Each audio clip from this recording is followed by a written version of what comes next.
तो यकीन मानिए आपकी उम्र लगभग रुक जाएगी। आपकी सेल्यूलर एज लंबे समय तक स्थिर रहेगी। आज जैसे जैसे समाज ज्यादा से ज्यादा संपन्न हो रहे हैं, वो उतना ही बुरा खाना खा रहे हैं। भारत में गांव के लोग जिसे छूते भी नहीं हैं, बड़े शहरों में लोग वैसा खाना खा रहे हैं। वैसा भोजन यानी आज पश्चिमी समाज जो चीजें खा रहे हैं वो कम से कम 30 से 60 दिन पुरानी होती हैं। योग में भोजन को सात्विक, राजसिक या तामसिक मानते हैं। तमस यानी जड़ता। अगर आप तामसिक भोजन खाएंगे तो आप में जड़ता आ जाएगी।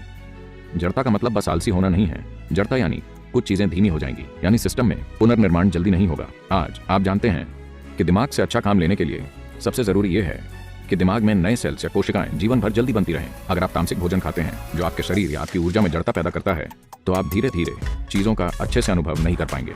सभी ये समझते हैं, तभी वो कोका कोला के प्याले या कॉफी या शराब या कुछ और पीते हैं, क्योंकि वो जानते हैं कि इसे संतुलित करना जरूरी है। तो ये संतुलन लाने का बचकाना तरीका है, यानी पहले गलत चीजें खाकर फिर उसे सही चीजों से ठीक करना। दुनिया में सबसे ज्यादा एंटासिड दवाइयां, दुनिया के लगभग 60% एंटासिड अमेरिका में बेचे जाते हैं, जहां दुनिया के सबसे अमीर लोग हैं।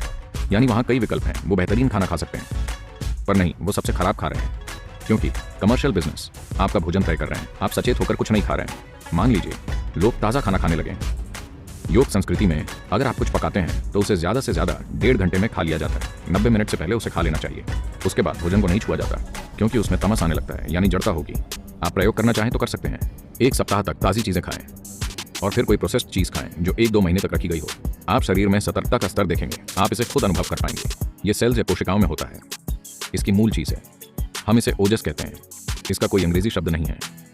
अगर आप काफ़ी ओजस पैदा करें, जो कि ऊर्जा का एक गैर भौतिक आयाम है, अगर आपके शरीर की हर कोशिका या सेल में ओजस हो, तो यकीन मानिए आपकी उम्र लगभग रुक जाएगी। आपकी सेल्यूलर एज लंबे समय तक स्थिर रहेगी।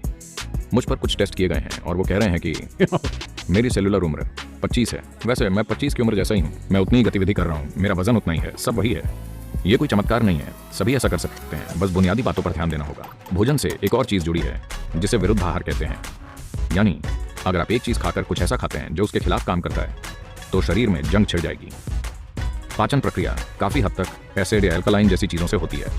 मान लीजिए आप फैट वाला मांस खाते हैं, तो मांस अकेला उतना नुकसान नहीं पहुंचाएगा, पर उसे चावल और घी यानी बिरयानी के साथ खाने में ज़्यादा नुकसान होगा, क्योंकि ये दोनों चीज़ें एक दूसरे के खिलाफ हैं। इसी वजह से कोई भी मांसाहारी चीज़ और दूध या दूध से जुड़ा भोजन एक साथ नहीं खाते, क्योंकि उन्हें मिलाने से वो एक दूसरे के खिलाफ हो जाएंगे और आपके अंदर एक जंग पैदा कर देंगे। योग विज्ञान के हिसाब से भोजन पेट की थैली में 2.5 घंटे से ज़्यादा नहीं रहना चाहिए।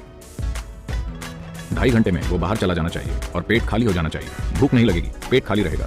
ये अच्छा है। हम पेट को हमेशा खाली रखना चाहते हैं, क्योंकि तब हर चीज़ बेहतर काम करती है।